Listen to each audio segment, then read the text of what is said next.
All bombers, initiate attack sequence.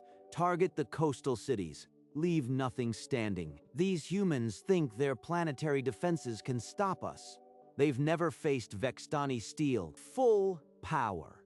We'll be on top of them before their orbital platforms can even track us. A little cloud cover. Never hurt anyone.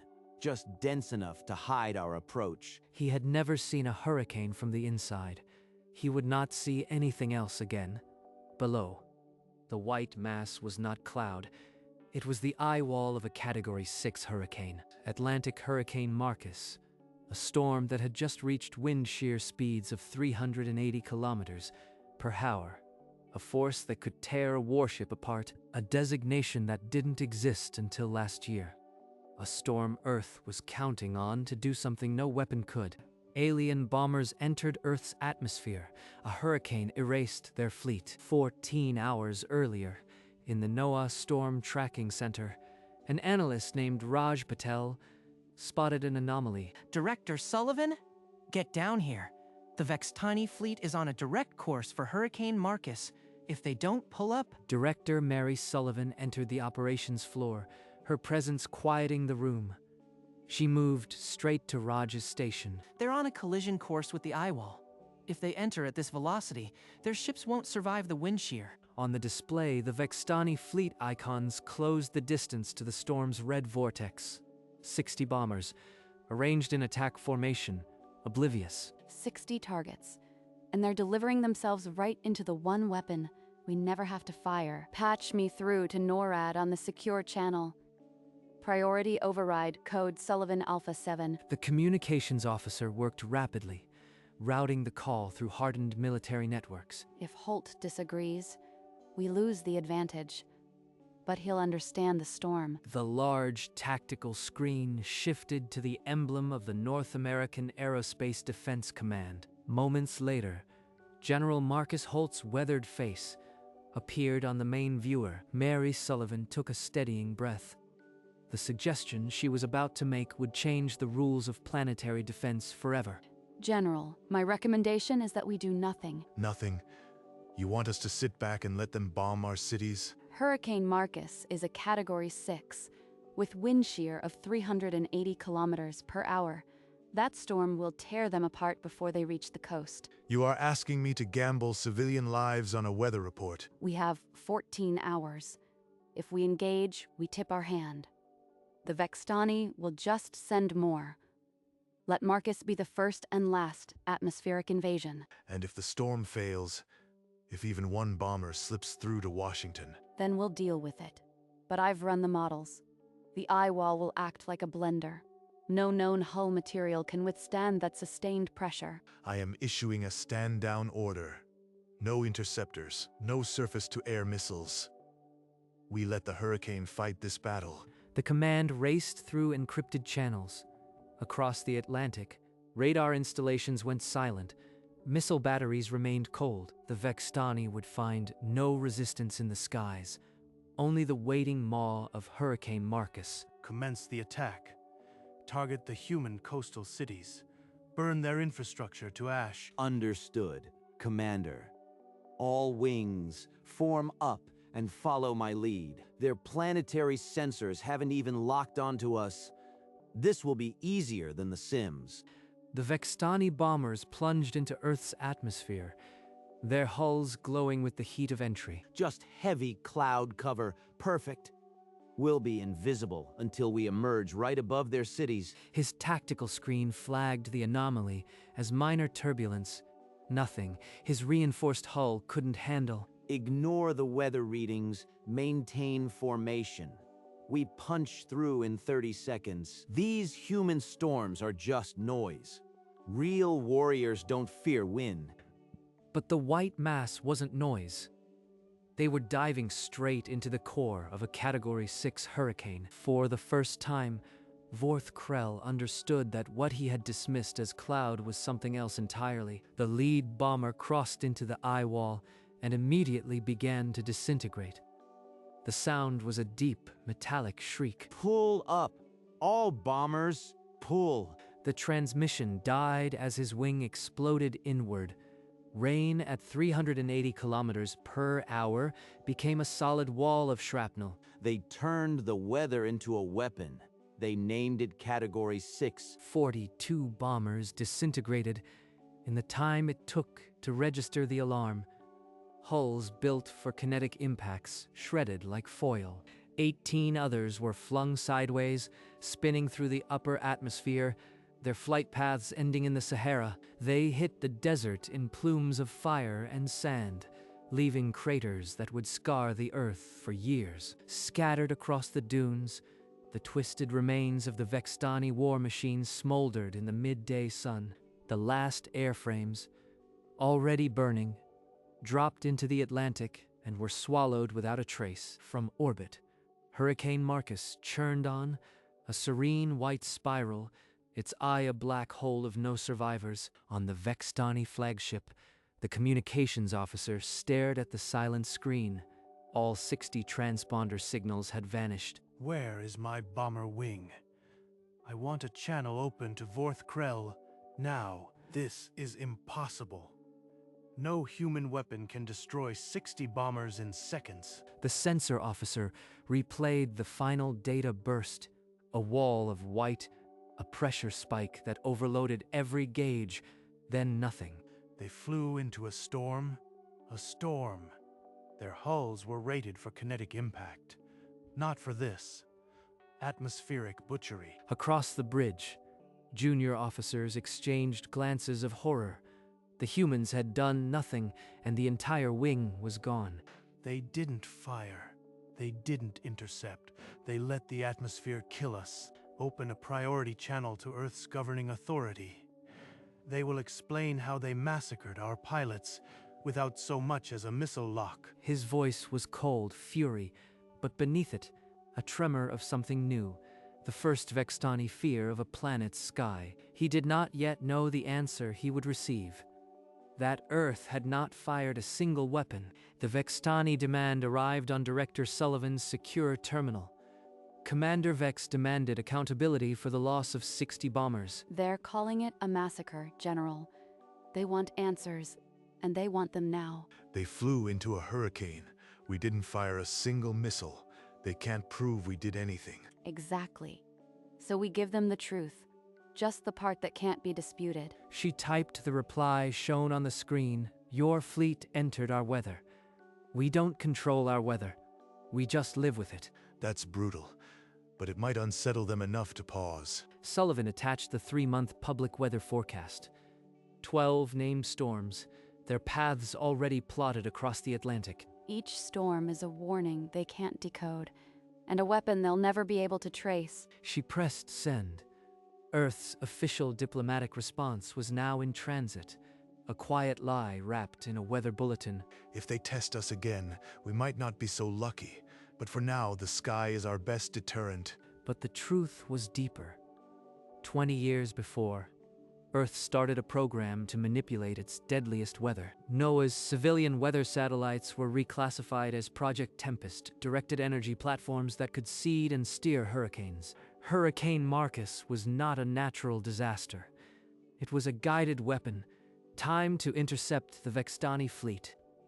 The storm had been designed to dissipate 3 days earlier, but NOAA controllers held it in place. They waited until the bombers were committed, then let the eye wall sweep precisely across their flight path. The Vextani never knew, and Earth's answer, that we don't control our weather, was a lie. We don't control the weather. We guide it, and we live with the consequences. The bombers were not destroyed by a storm. They were obliterated by a weapon Earth had hidden in plain sight for decades, and the forecast Sullivan attached to the response. Those 12 named storms were not predictions, they were options. The Vextani had been warned, but they had no idea they were already inside the barrel of Earth's greatest weapon. The Earth response appeared on the flagship's main screen. Commander Vex stared at the words, his claws tightening on the command rail. Your fleet entered our weather. They expect me to believe this was accidental? His officers exchanged uneasy glances. No human weapon signature had been detected. They are mocking us, dropping a storm on our bombers and calling it nature. A tactical lieutenant spoke up, tentatively. Some believe it was just a storm, but the odds of a direct hit on an entire wing are impossibly low. Bring me the atmospheric data, every pressure reading from those bombers before they were destroyed. The sensor logs confirmed a wall of wind, nothing else. No missiles, no energy beams. If they have learned to control their weather, then Earth's atmosphere is a weapon. That changes everything. Vex stood frozen, the weight of his next order pressing down. He had 60 dead pilots, and a planet that had swallowed them without firing. In her office, Sullivan watched the Vextani tactical feed. No immediate movement, but the silence felt like a held breath before a strike. They're not retreating, Holt. They're trying to decide if we're lying. They might test it. Send another wing through a different approach. What then? We show them the forecast. Let them see what's waiting in the Atlantic for the next 3 months. She pulled up the public NOAA forecast, 12 named storms, clustered across the Atlantic, their projected paths crisscrossing any vector from orbit. Each storm is a locked door. If they try the atmosphere again, they'll find nothing but walls of wind. She attached the forecast to a message devoid of threats, simply for your continued awareness of Earth's weather. You are giving them a weather report as a deterrent. That's either genius or suicidal. It's honesty, General. They just have to decode it. The message transmitted. In a few moments, the Vextani would receive a silent ultimatum wrapped in meteorological data. The second message from Earth arrived. It contained no threats, no demands, only a map of swirling storm systems and the words 3-month forecast. They sent a weather report. They are mocking us with a weather report. But his tactical officer zoomed in on the data, overlaying potential invasion vectors. Every path led through a named storm. It's a blockade. They aren't predicting hurricanes. They're positioning them. The room fell silent. The Vextani had faced fleets and orbital batteries. This was something else entirely. Commander Vex studied the forecast. 12 storms. 12 impassable zones. Any atmospheric assault would meet the same fate as Marcus. We cannot risk another wing, not until we understand how they control their atmosphere. He gave the order that would change Vextani doctrine forever. A standing directive flashed across the fleet. No atmospheric incursions into Earth. Repeat, no atmospheric incursions. The Vextani had been defeated not by weapons, but by the very air of the planet they sought to conquer. At NOAA, Sullivan's terminal lit up with a priority flash from NORAD. Vextani fleet directives had been intercepted. They're pulling back, Mary. The forecast did exactly what you hoped. Convinced them the sky is a weapon. It bought us time, but we both know they won't stop. They'll test other approaches. Let them. We'll keep the Atlantic fed with storms. Space might be next, but the atmosphere is ours. For a moment, neither spoke. The weight of what they had done and what they had hidden hung in the air. We turned a natural disaster into a strategic deterrent. And now they'll never trust our weather reports. She looked out her office window at the calm sea, the far-off spiral of Marcus visible on satellite. We can't tell anyone, Holt. Not Congress, not the public. If the Vextani learn we guided Marcus. I know. Our weather remains just weather, and the storm's seeding stays classified until the day I am buried. The immediate crisis was over, but the burden of the secret settled heavier on her shoulders than ever. Earth had a new defense, and a new lie. The Vextani fleet formed up in high orbit, engines flaring as they burned away from Earth. For the first time, they retreated from a world they had not even fired upon. The standing directive scrolled across every bridge. No atmospheric incursions into Earth. The atmosphere is a weapon. Let every captain know. Any ship that breaches Earth's atmosphere will be presumed lost before it can report. On a scouting vessel near the lunar shadow, a Vextani pilot stared at the Earth forecast on his tablet. 12 named storms, 12 death sentences. His hand trembled. He had heard the stories of Hurricane Marcus, the wind that sheared bombers in half.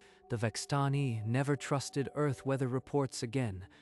Every forecast became a tactical threat assessment. From that day forward, no Vextani ship would enter the atmosphere of a planet that could turn a hurricane into a wall of shrapnel. Hurricane Marcus churned on, a silent guardian in the Atlantic, its eye a reminder of the 60 bombers that vanished without a trace. The directive bore Commander Vex's seal, a permanent red line. He had lost 60 pilots to a storm he could never avenge. The Vextani would invade other worlds, but never again through Earth's sky. In the heart of the Atlantic, the atmospheric warship Tempest cut through storm clouds, its underbelly releasing a stream of silver seeding canisters. The canisters dispersed a fine particulate that intensified the storm's rotation.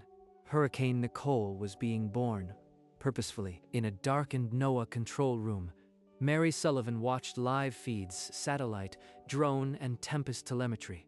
Every data point was a weapon's heartbeat. They won't see it coming. No one will. It's just weather, after all. Satellite imagery showed Nicole tightening, its spiral structure growing. A new Category 4, predicted to reach Category 5 within days. On the forecast, Nicole's predicted path curved exactly along the most likely Vextani approach corridor.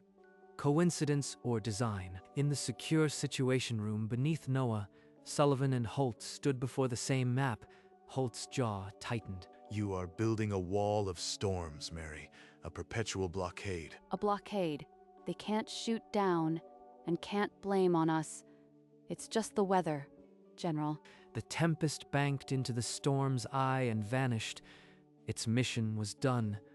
Another hurricane, another silent weapon, another day of Earth's defense. In the Vextani Intelligence Command, an officer compiled a new file, Earth Weather Analysis. Threat level unprecedented. The file contained every NOAA forecast from the past decade, now annotated with red warnings. Any Earth weather report is to be treated as a tactical document. Their storms are not random. On the hidden scout ship near Luna, a Vextani pilot monitored Earth's latest hurricane. Nicole was growing. He charted its path and saw it matched the primary fleet approach route. A cold understanding settled in. They are hurting us. Every storm is a barrier they can raise at will. The standing order was reinforced. No Vextani vessel is to descend beneath the stratosphere of Earth for any reason. Intelligence analysts redacted the weather sections from all Earth-sourced reports, deeming them potential weapons. We will not be victims of their sky again. Let the other species learn from our blood. The Vextani never trusted Earth weather reports again, and Earth storms continued to spin, silent and patient. Mary Sullivan received a personal call. The President of the United States expressed his gratitude for her calm and decisive handling of the Vextani incident. Thank you, Mr. President. We simply let nature take its course. She hung up and stared at the storm pin on her lapel, the public symbol of her weather expertise, the private cover for Project Tempest. If they knew the truth, the medal would go to the Tempest crew. Not me, but that secret is my burden. She walked down to the operations floor. The staff clapped quietly, a subdued celebration of a victory they barely understood. Director, we did it. I can't believe we did it without firing a single round. You were the first to see the pattern, Raj. Your alert gave us the time we needed. Thank you. Raj nodded, but his eyes held the unspoken question. How much more was there that he didn't know? We have a wall of storms now. But what happens when the Vextani find another way in? She placed the frame back on her desk. The secret was safe. The storm was ready. And Earth would keep living with its weather. Project Tempest began as a climate intervention program, an attempt to dissipate hurricanes before they made landfall. But after first contact, the question changed. If we could steer a storm away from a city, could we steer one into a fleet? Sullivan's predecessor, Dr. Elena Vasquez, wrote the classified memo. Hurricanes are planetary repair tools. they can also be planetary defense. Thus began the quiet conversion of NOAA's seeding network from climate tool to strategic deterrent. Dr. Vasquez once told me, if we can calm a storm, we can aim one. I never understood how literal that was until today. Hurricane Marcus was the first live test of the weaponized protocol. It was supposed to dissipate. Instead, it was guided. The Vextani bombers never knew they had flown into a storm that had been redirected 3 times over the previous week. We turned a planetary crisis into a shield, but the weapon is the atmosphere itself, and we're just borrowing it. The founding scientists had hoped to heal a wounded planet. Instead, their work had armed it. To the Vextani, Earth's weather would forever remain a mystery, a death world's most camouflaged defense. Commander Vex transmitted his final report to the hegemony. Earth's atmosphere is a natural death world barrier. No vessel is to enter it. Orbital bombardment remains possible, but the risk of atmospheric countermeasures is unknown. We lack sufficient data. The report concluded, Earth's weather is a weapon. Until we understand it, the sky is denied to us. The Vextani fleet engaged its FTL drives, withdrawing from the Sol system. Behind them, Earth spun quietly, its atmosphere a thick veil of white swirls, forever unknowable to the invaders. The Vextani never attempted another atmospheric assault. To them, Earth became a world where the sky itself was hostile. The directive became permanent. Earth's atmosphere is a no-go zone. All hegemony vessels, all theaters, forever. And in the Atlantic, Hurricane Marcus shrank to a tropical storm and faded without ceremony. Its work was done. A natural disaster had been made a shield, and the secret remained with the sea. In her office, Mary Sullivan received the final intelligence report and allowed herself a single, silent exhale. She stood by the window, watching the Atlantic. The sky was calm, but a faint spiral of cloud far off marked a new system forming. The tempest is already seeding it. The cycle never stops. Raj Patel found her later, still at the window. He hesitated, then spoke. Director, will we ever tell them, the public, what we can do now? No, Raj. This stays between us and the sky. But the families of the pilots who didn't fly, they think it was just a storm. It was a storm. The most honest lie we'll ever tell.